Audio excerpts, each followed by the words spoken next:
I'm Shane White, and this is The Process.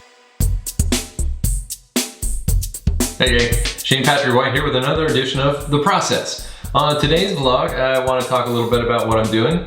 I have some paintings that I'm going to get framed today. I've been debating on doing this because it's one of those things where I've got so many that I've collected from friends and I've done some myself, but not too many.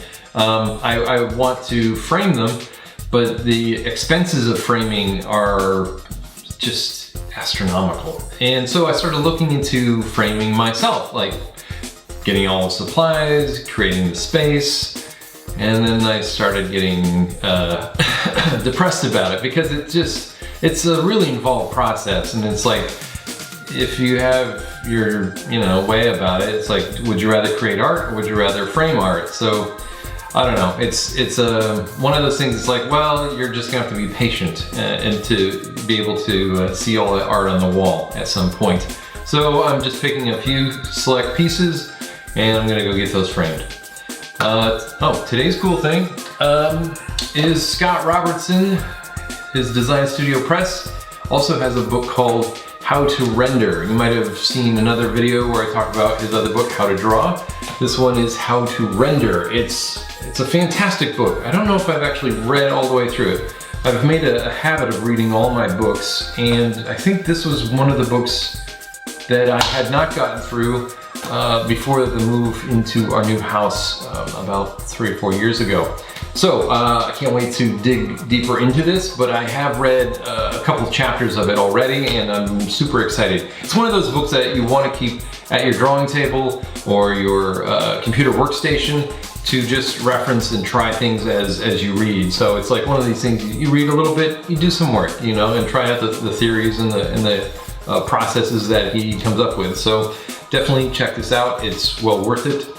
And I'm always a big believer in, if you're going to school, keep studying other ways of doing things. And if you're not going to school, always keep working on your tool set. So let's see, today's bit of advice. I believe we should all be working on our abs, not just the physical abs, but the always be sketching abs. The fact that you should always have a sketchbook with you wherever you go. You might have seen my other videos where I talk about this at length, even to the point of making your own sketchbook. The other thing about sketchbooks that are really cool, and I was talking to a friend of mine about this, is the idea that they're great resources to put little sketches in from various things. So this is a piece I did on some watercolor paper, and it's just loose, it's just hanging around. Instead of it's living in my flat file, I decided, I'll just put it somewhere where I can get to it.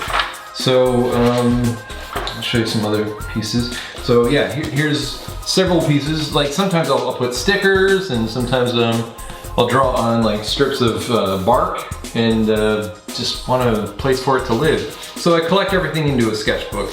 And this one has a ton of stuff. You might have seen a lot of my videos. If not, I kind of flip through a lot of the sketchbooks that I've made. This one I haven't flipped through yet because it's not quite done.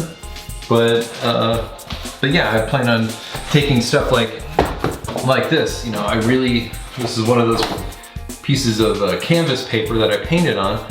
Don't really like the paintings, but there's like a section of the painting that I like, and so I'll probably just cut that out, paste it in there as a reference point, and then I'll always have it. So that's it for this week. As always, please leave a comment below, subscribe, that's always helpful, and thanks for watching.